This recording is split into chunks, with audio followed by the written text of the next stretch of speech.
Hi, and welcome to another episode of It's Just Racing, hosted by Jim and Jim. I'm Jim, And I'm Jim. and we're here to talk about racing.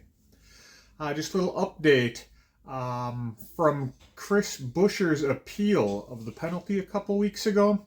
Remember that egregious penalty when they had too much foam behind the front bumper cover in the Cup race? Their appeal was somewhat granted. The penalty was reduced from 60 points to 30 points. So they still had the fines and such, but they reduced some of the points for him for having too much foam behind the front bumper cover. Moving on to this past weekend. We had the trucks at Nashville. Once again, no qualifying due to weather. They never qualify in the truck race. They should just do like a random draw now. At that point, it just rains every Friday. Or you could just put Corey Heim on pole. Hey, they did! Corey Heim was on the pole. There's caution on lap 1 as Malcolm in the middle. Frankie Muniz lost an oil line and soaked the track down and blew the motor. And man, I think he's probably just about done racing. Yeah, he gave it a try, I suppose. He's not having a good time. Obviously that had nothing to do with him, but he sounded kind of like Stuart Friesen did a few weeks ago. He's just like, I'm done. This is stupid. After we got that all cleaned up, on the restart, Corey Day grabbed the lead. Didn't last very long as he was passed by Corey Heim, who a few laps later was passed by Lane Riggs. Heim was able to reel him back in. It was real close, but Riggs did hold on to win stage 1. Somebody other than Corey Heim won a stage in the truck race. Craziness. Raja Caruth got the lead to start stage 2, and then there was a single truck spin, caution. Corey Heim got the lead on the restart and led the rest of the way to win stage 2. Raja led again to start stage 3, and it was a great race. Especially that third stage. Raja, Corey Heim, Lane Riggs. They screwed. I don't remember what it was. I think they only took off 4 of the lug nuts instead of 5, and were just yanking on the right front wheel and couldn't get it off. Then they realized there's a lug nut on there, but that dropped him back to like 8th. Riggs drove up through the field, and I think that's what saved it. Raja Caruth won. I think the only reason he won, because Corey Heim was coming. And then Lane Riggs caught Heim, and Heim had to play a little bit of defense. So Lane Riggs catching Corey Heim took the heat off of Raja, and Raja ended up winning it. That's got to be a good view to be looking in your mirrors at, is the two fast guys fighting each other and just driving away with them. Yeah, once they were side by side, I would imagine he sighed a little bit of relief. But it was good to see Raja pick up the win. That's his second career win. Moving on Saturday, we had Imsa was back in Detroit at the street circuit they've got there. Street circuits you're always a little wary of. It ended up being some good racing, though. There were more passing opportunities than I had anticipated, so that was good to see. It was the first IMSA race of the year where Dries Van Thor was unable to get the pole position. The BMW driver had gotten the first 4 pole positions of the year. But this race, it was Meyershank starting 1-2 for Acura. And the GTs, the Ford Mustangs, their home race, starting 1 and 2. So was this the first time this year that the Penske Porsches were not on the pole? Well, the BMWs were on the pole. Right. The other 4. Okay. There was an early debris caution. One of the Corvettes lost a piece of bodywork. I think there was contact with Rexy. Though Roxy was back, and I did not see a gold tooth, to answer your question from last race. I got into a few kerfuffles, you could say. The first one, it was like lap 2, and the Corvette was already losing bodywork. A lot of contact on the street circuits. These cars are expensive, so that's why you don't see a lot of those street circuits in IMSA, because Pretty much everything's got to be fixed, even if you win the race. The Paul Miller BMW, that's Madison Snow and Brian Sellers, they were out early with brake issues. Brakes are pretty important, especially on street circuits, so they got off the track and were out of the race. There was another debris caution with about 35 minutes left in the race. This was a shorter race for IMSA standards. It was an hour and 40 minutes, which is their shortest one. That sounds like a good length for a race to me. It's a little short. It's a sprint race for sure. Well, you wackos who like to stay up for 24 hours probably don't like it, but us old people who go to bed at 10 o'clock, we like those short races. Well, at the time the caution came out, the number 7 Porsche Penske was leading. That is the championship leader. That's Felipe Nasr and Nick Tandy, I think.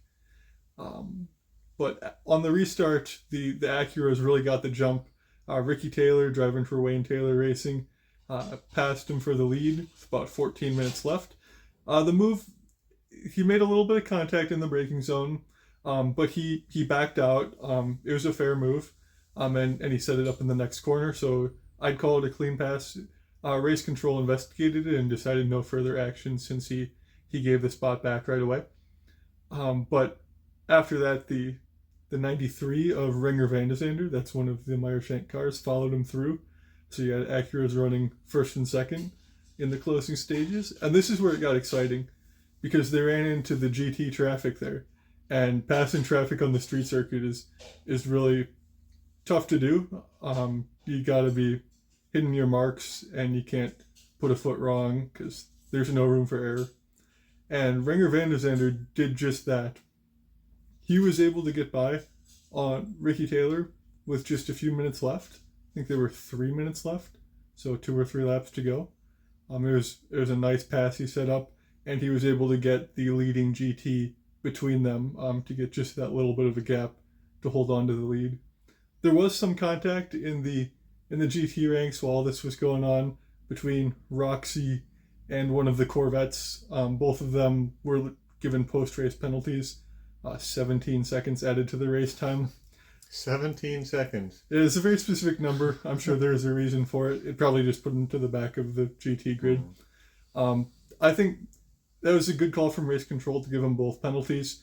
There's aggressive driving and then there's just being dumb, and they were being kind of dumb.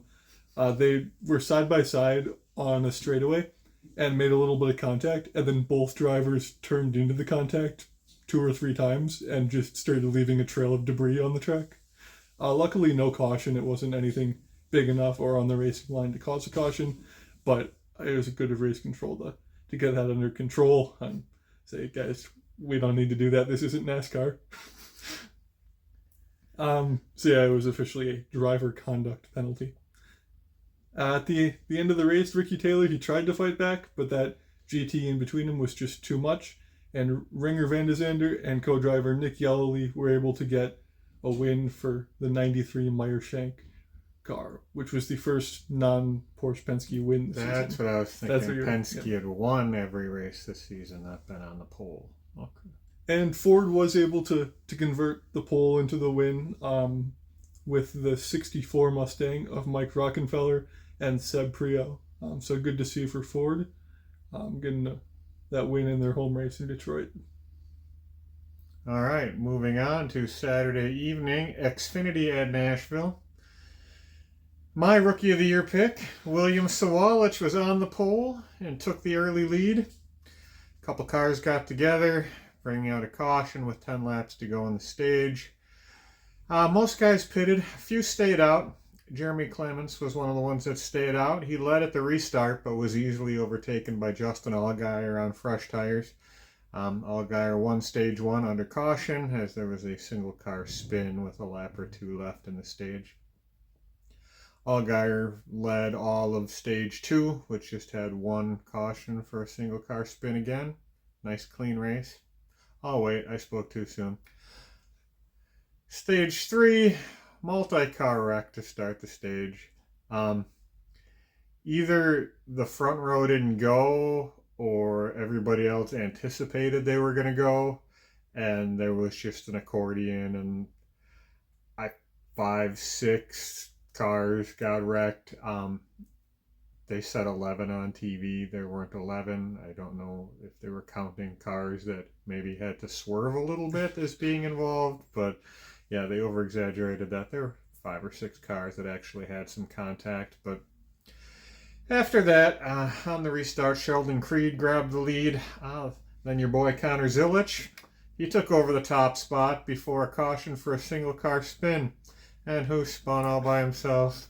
Your buddy William Sawalich. William Sawalich, man, he is having the worst rookie year of anybody in history ever. It can only get better from here, I guess. Hey, he's on the pole. I think it's his second pole of the year, but he just can't put a race together. It's a bummer for him, not for you and your Connor Zilic pick. Everyone pitted as the stage was about halfway done, so that threw strategy out the window. Allgaier grabbed the lead and never looked back, and he ended up winning the race. And I saw that he also got the fastest lap, which means he got a perfect weekend of 61 points. It's the first time that's been done since the fastest lap has been introduced, I believe. Which was just this year. I was going to say, what's up on like 8 races? Speaking of somewhere where they used to give a point for the fastest lap, Formula One was in Barcelona. Last race in Barcelona. I really liked the track. It gave us a good race once again. Yeah, that's a nice place. For all 19 drivers who started, Lance Stroll did not start the race. The team said he had some sort of wrist injury. He did have wrist surgery a couple years ago when he broke his wrist. So it could have been something that flared up from that, unless you believe the rumors that came out after the race. I don't know if those are true or not. I believe my own thoughts that I had before the race was that he's done. That Daddy said, okay, this is enough. You're done. Let's pretend you're hurt. And you're just done. It's stupid the way they did it. They let him qualify. And then they pulled him out of the race. So they were unable to field a car when they've got a backup driver right there. If they just would have let, what's his name, Drugovic? Yeah, Felipe. If they would have let him qualify, if they would have pulled the plug on Nepo Boy and let Felipe qualify, then they actually could have raced. But no, they just sat out and disappointed their sponsors and fans. Well, a team that was not disappointing was McLaren once again. They did real well in qualifying. They started 1-2. In the race, Oscar got a good start. He kept the lead. Max was able to get past Lando. So he split the McLarens at the front and was running second for a while. Lando was able to pass Max towards the end of the first tire stint. And after he got past, Max decided to pit, and he went on to an alternate strategy. It was going to be a 2-stop race for most people, and he went on to a 3 to try to make up some time by not having to tire save at all, which I thought it was a pretty interesting strategy. It could have worked. It was real close to working. I thought it was going to. After everybody had made their first stops, Max was in the lead. He had a 5-second lead over Oscar, and there was another 5 between Oscar and Lando. And it was really just those 3 at the front. Nobody else was even close. Yeah, it was a 3-guy race the whole time. Alex Albon had a race to forget. He got front wing damage from a collision with Liam Lawson, and they had to pit and replace the front wing. And then Alex Albon had front wing damage from a collision with Liam Lawson. And at that point, they retired the car. I don't know if they didn't have an extra front wing or if there was more damage that we couldn't see. Lawson, again, was a bit of a weapon on the track. He's kind of making a habit of that. I'm surprised he didn't have a penalty today or on Sunday during the race. Because Albon actually got a penalty for Lawson driving into him. Because Lawson was just kind of dive bombing into turn 1, which was it was a hard braking zone right-hander, kind of a chicane, and he would just kind of dive bomb and then take the whole corner, and force the other guy to either lift or go off the track. And Albon decided to take the escape road, so they gave Albon a penalty. So he had to serve his penalty before retiring. That's one thing I do want to take a minute to talk about. Yeah, let's do that. Just Formula One, I think, gets it wrong with, how you overtake there. and how you judge whose corner it is. Because what I've been seeing a lot of guys doing lately, the last few years, is just sending it into the braking zone and then getting a wheel alongside, or even pulling up alongside and then saying, it's my corner, get out of the way, and then taking the entire racing line as if there's not a car next to them. And I don't like that kind of passing. You have to leave, as Fernando Alonso would say, all the time you have to leave the space. It doesn't matter if it's your corner, there's another driver there, and you need to let him stay on the track. Otherwise, that's just not fair racing. I concur. And so I feel like it's not just Liam Lawson, it's a ton of guys do it. So I'm not just calling out Liam Lawson, because really it's the stewards in Formula One who allow it to happen, and that incentivizes it. If you can just send it, and the other guy's going to get a penalty if he doesn't let you pass. So I think they should look into how they police those sorts of incidents, just to try to make it more fair in the racing when you're trying to pass someone. Yes, sir. But back to the race. So yeah, it was Albon retired lap 27. A few laps later, Lawson almost wrecked Ollie Behrman, trying the same move, but he was too far back. He made contact his left front to Ollie's right rear. Ollie went off the track, kept the position. This one is the one I thought Lawson should have had a 5-second penalty for, because even though he didn't gain the spot, he caused a collision, and it was... The third collision of the day he caused? Yeah, so I would have given a 5-second penalty for that one. But there was no action taken. Because they were keeping all their action to use later. Yeah. Well, I mean, they were forced to later. No, they weren't. But Max was really fast on that 3-stop strategy. He was closing the gap to the front.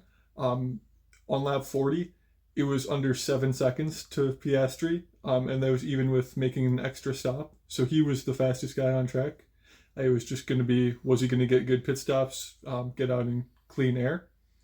On the last pit stop, Lando, he covered off the undercut from Max, so he pitted first to stay in P2.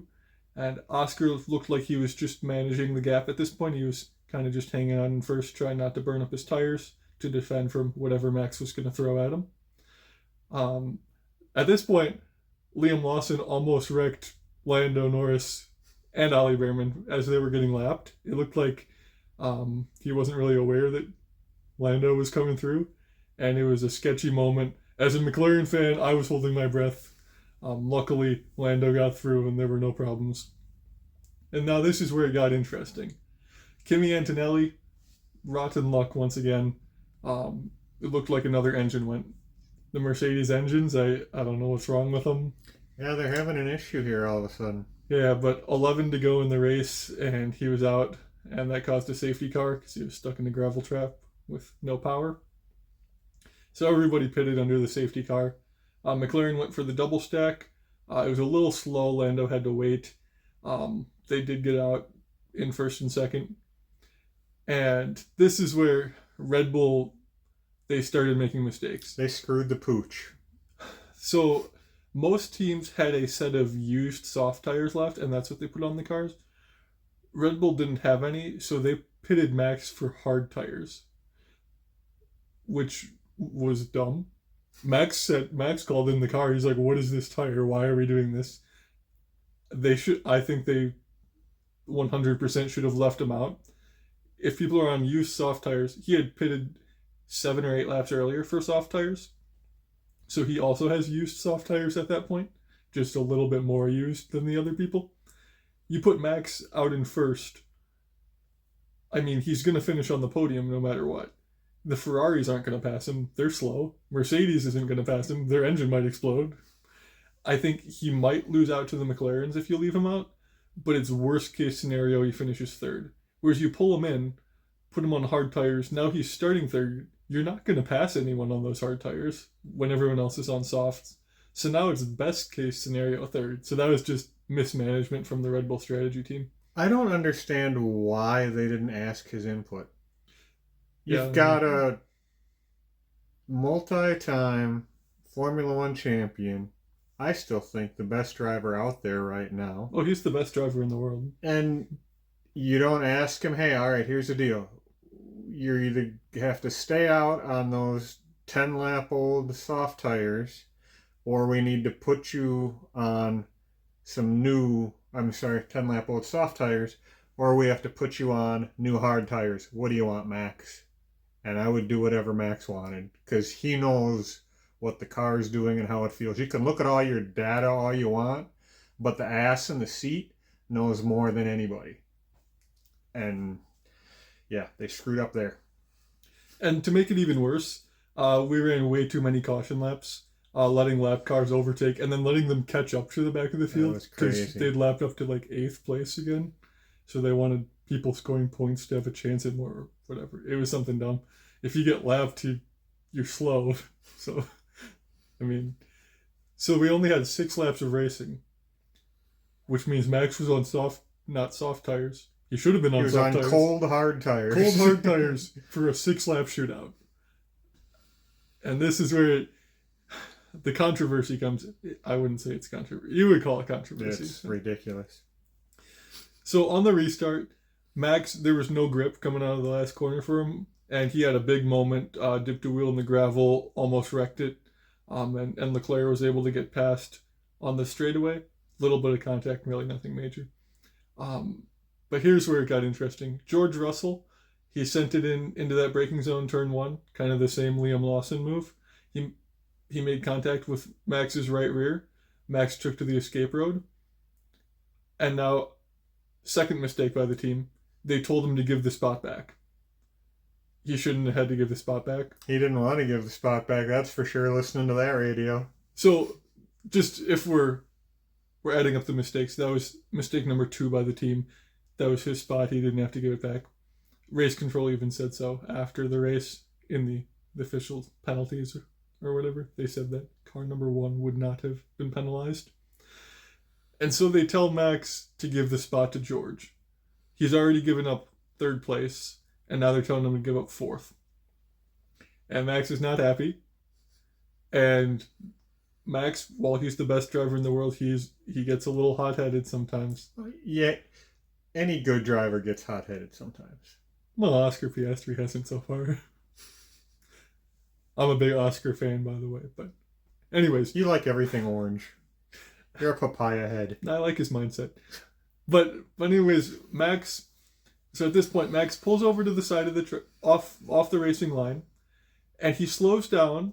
And he's given every indication that he's going to let George Russell pass. As he was instructed by his team. And as George Russell passes and swoops in to take the corner, as he normally would, Max accelerates into the side of George. I wouldn't say he accelerated into the side of George. Well, he accelerated into the side of George. If you watch the video from above, Max stayed on the same line. George came from the right to the left. So, yes, George was turning left and Max sped up. Yes, that's he what I was said. Probably playing games. I said he accelerated. You said he accelerated into George. He accelerated, and George, who was trying to take Max's lane that he thought that he was giving him, hit Max. I agree that Max was pissed off, and he's like, oh, all right, he's there. I give him the spot back, and then hit the gas again. He shouldn't have, but I think it's ridiculous what they did afterwards. I disagree wholeheartedly. I think that what they did afterwards was exactly what they needed to. Max was given a 10-second penalty for that and 3 penalty points on his license, which I think is a fair response, because I think it was a bad move. It shouldn't have happened. Max, in his social media post afterwards, even admitted the move should not have happened. I'd reread that. He said the move should not have happened. That is what he said. He didn't say that he shouldn't have done anything. He said the move should not have happened. We don't know what the move was. Well, okay. Cryptic. In the comment section, was the move George Russell taking a corner normally, or Max playing games pretending to let him pass, and then accelerating in an unpredictable spot. Which one of those sounds like a move to you? I know which one I think. So Liam Lawson can wreck 3 people in a race and get no penalties and no points. And Max and George were able to continue and finish the race, and he got a 10-second penalty and 3 points on his license. No, this is the only spot where I kind of agree with you. I think that Lawson should have had a penalty. So I think they both should have gotten penalties. I think that it would have been more consistent to give them both penalties. I know you think neither of them should have, but I don't know. I think that it was a bit of an overreach on the penalties. I'll take the 10 seconds, but the 3 penalty points is ridiculous because all he has to do is sneeze wrong, and he's got a 1 race ban now. Stupid. Well, he's got to be on his best behavior then. Well, anyways, all this was happening. The McLarens were sailing away for an easy 1-2. Oscar Piastri with his 5th win on the season. Lando finished runner-up yet again. He's a really good number 2 driver, that Lando Norris. No, this is his year. No, don't tell him I said that, though. He still thinks he's the number 1, and he's trying to prove it. I like that McLaren's letting him race. They've got 2 really good drivers and a really good car this year. That's for sure. So I think even though they're well ahead of the competition, it's still exciting at the front because they're not telling one to move over for the other. And we like to see racing here. Yeah. But anyways, with Max's penalty, he dropped from 5th on the track to 10th. So even if you think that it wasn't his fault, it was still dumb that he gave up all those points.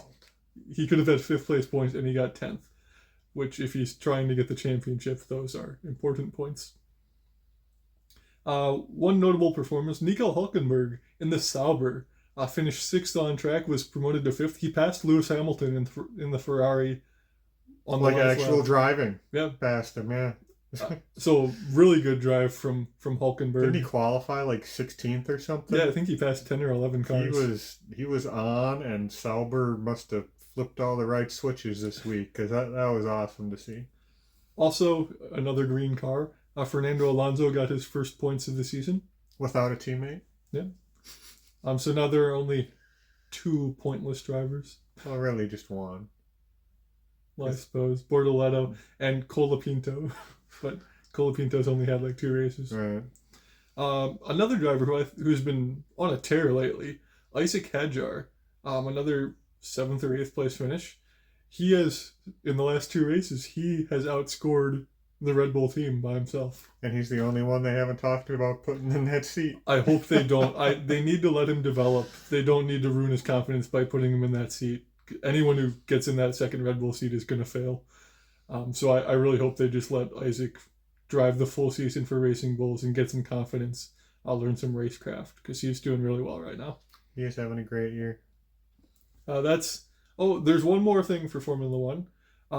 Charles Leclerc got the first podium of the year for Ferrari, and with that, Ferrari has passed Mercedes for 2nd in the championship. Yay, Ferrari. Cup race at Nashville. Chase Briscoe was on the pole again. That's 2 weeks in a row.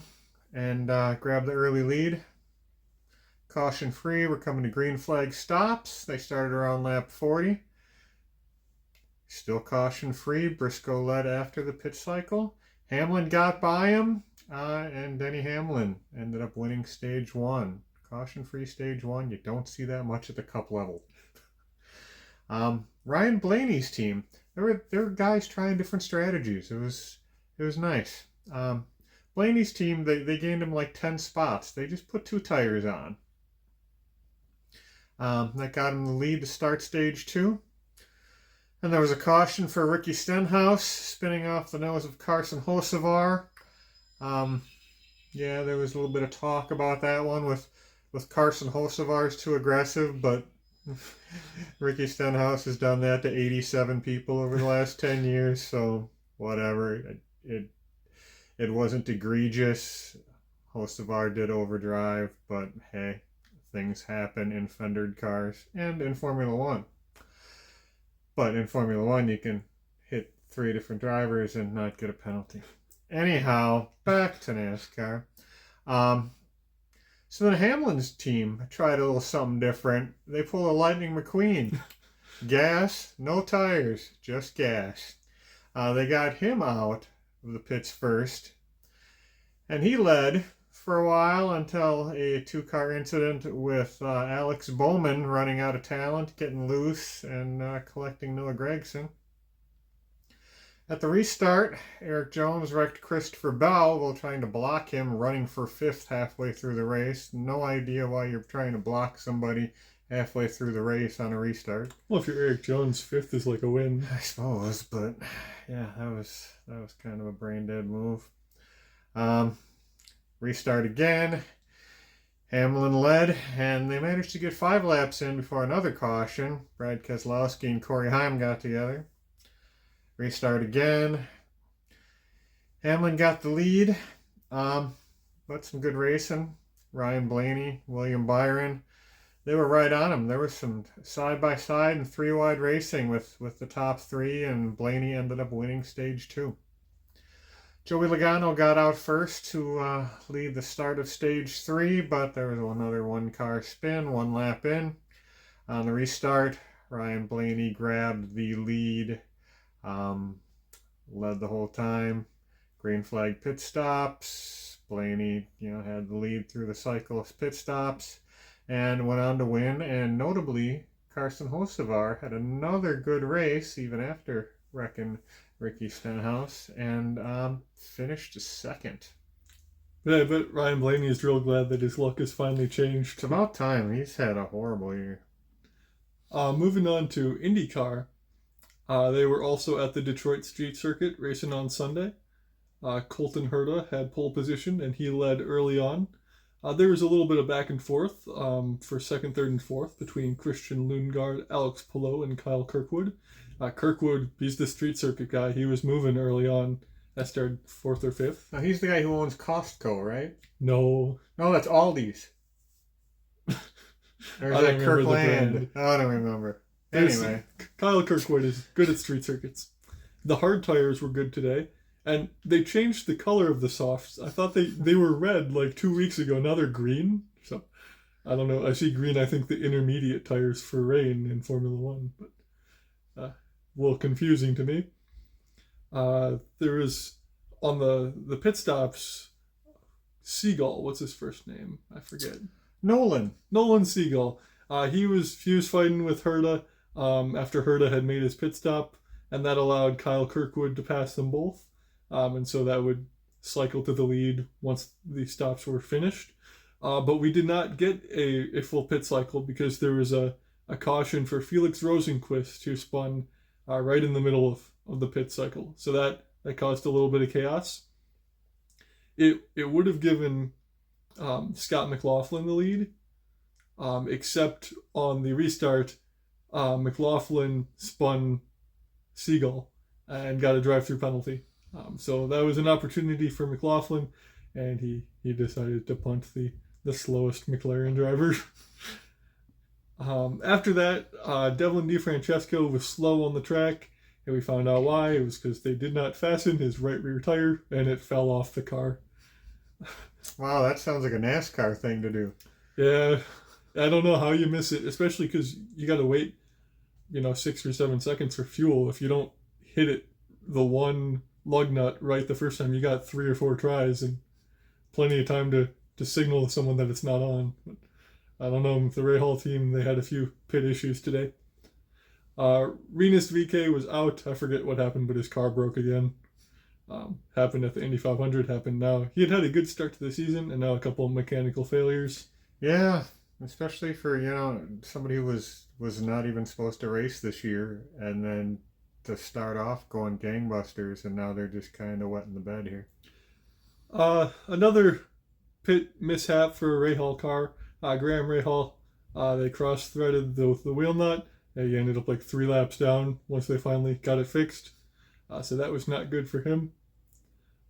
Scott Dixon was the last to make his first pit stop. He made it 39 laps on the first stint, which was the furthest anyone had pushed it on fuel.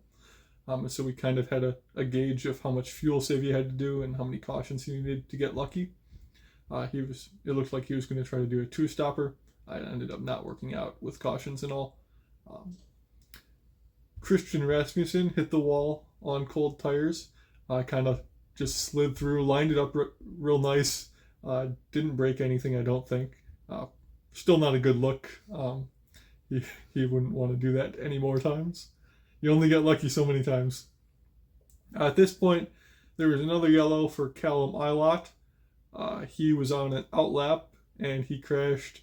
And after he crashed, his left front fell off. Yeah, that was really weird. Like, it wasn't the tire fell off and then he crashed, but it looked like it wasn't on right. So I don't know if it was kind of loose and that was enough to throw him off around the street circuit or what happened. But anyways, the Prema car was out of the race. At that point, Santino Ferrucci, Kiffin Simpson, and Marcus Armstrong, they had already pitted right before that caution, so they were able to stay out and get the track position. Really helped their race a lot. We're able to jump 10 or 15 cars with that. I don't know if you'd call it strategy, but certainly luck. Better to be lucky than good sometimes. Yeah. Unluckily for Alex Palou, who was very good, he crashed on the restart. He got some help from Lil David Malukas. Malukas punted him into a wall. Got a drive-through penalty. It was similar to what McLaughlin had done to Seagull earlier on. And so Alex Palou would not win this race. Would not even finish second. He did not finish. It's his first non-first or second place finish this year, right? Yeah. And it wasn't his fault. He was on pace to finish top 3. Kyle Kirkwood, he got some wing damage passing for second, passing one of those cars that had pitted early. He was pretty fast though. He got the lead the next lap after his wing was dragging on the ground. It was sideways. I don't know how he was driving that car that fast because it didn't look like he would have a lot of downforce. Well, he's a street circuit guy though. He is. And so he had the lead. With 17 to go, there was a big crash. Louis Foster, the third Rahal car, had a problem. So not a good day for the Rahal cars. It was the right front suspension just collapsed on a straightaway. The tire just popped up and everything broke and he had no control. So he kind of slid along the wall and then obviously he had no steering and just... Or brakes. Yeah. And he just took out Felix Rosenquist, who probably had no idea what was going on because Foster was 3 or 4 cars behind him. And yeah, it was going into a turn, so Foster was still at full speed, and Rosenquist had slowed down to take the turn and just got pounded in the ass. Yeah, so that was a big crash. We don't like to see that. Foster went all the way down the little escape road they had and into the tire wall there. Rosenquist was not so lucky. He hit the wall right as he was turning in. I don't know, do we have an injury update? I know I didn't hear anything. He had been complaining about his leg, and I know they took him to the hospital right away. So hopefully Felix is okay, because that's a tough crash, especially when you've got no idea it's about to happen, and then all of a sudden you're in it. So hoping he's all right and can come back for the next race. At this point, we went green with 11 to go. Kyle Kirkwood ran away. He's the street circuit king. Got his 4th IndyCar win. All 4 have been street circuits. He's got 2 wins this year, right? And they're both street circuits? That's right. He's the only person not named Alex Palou who's won. Santino Ferrucci was able to hold on for second. He was disqualified after the race, but they let him keep the spot. I don't know how that works. Yeah, I don't know how the point system or anything works in Indy, but yeah, they disqualified him. He kept the position, but they docked him 25 points and his 1 point for the fastest lap, so a 26-point deduction, but he kept the spot. So maybe 25 points is what second place is, and they just left it ceremonially second. I don't know. Who knows? And Colton Herta rounded out your podium, and that was IndyCar. And then Sunday night, Jim and I decided we're going to go to Slinger Super Speedway, the fastest quarter-mile oval in the world. They have Bandoleros, Super Bs, which are the fast four-cylinder cars. The 602 Crater class, which is always entertaining because it's whatever you got that meets the rules that's got a GM 602 in it. Legends and the Pro late models, or as I say, late models, because Pro would make you think Super and Pro are different than blah, blah, blah. So I'll just call them late models. In the Bandoleros, Bentley Thompson one. That kid's always fast at Slinger. Super B's, Carter Stark. That's all he does is win. No matter where he goes, he wins. In the 602 crate class, Justin Painich won. It's a really good race with Brad Miller. Brad Miller was running dirt the night before up at Plymouth and hopped in his truck and was running down Justin in his modified. And, you know, Miller would drop back a little bit and then he'd be right on him again. That was some fun racing to watch. In the legend class, Ayrton Brockhouse, real close race. There were two fast cars there, Brockhouse and Dylan Schwambeck. They had some issues getting through traffic, which helped Schwambeck get up there. Brockhouse picked the wrong line a couple times. They were both really fast. Some real close racing, but Brockhouse was able to hold on and win that one. And the late model race, that's probably one of the best late model races I've seen in a long time. Top 3-4 guys all race, all running clean, nobody hitting anybody, no bump and runs, none of the goofy shit we see in short track racing. So that was really cool to see. As usual, somebody named Prunty wins. Seems like that's always the case, but there's so many of them, you know, it's bound to happen. Zach Prunty won the late model show. So next week, not a lot of racing going on. Cup has trucks at Michigan. NASCAR has trucks at Michigan, and the empty Cup at Michigan. Xfinity is off. Is there anything else? No, I think every series I follow is off next week. So there's not a lot next week. If you want us to talk about something, let us know. Otherwise, it'll be trucks and Cup, and we'll talk to you then. Thanks for listening.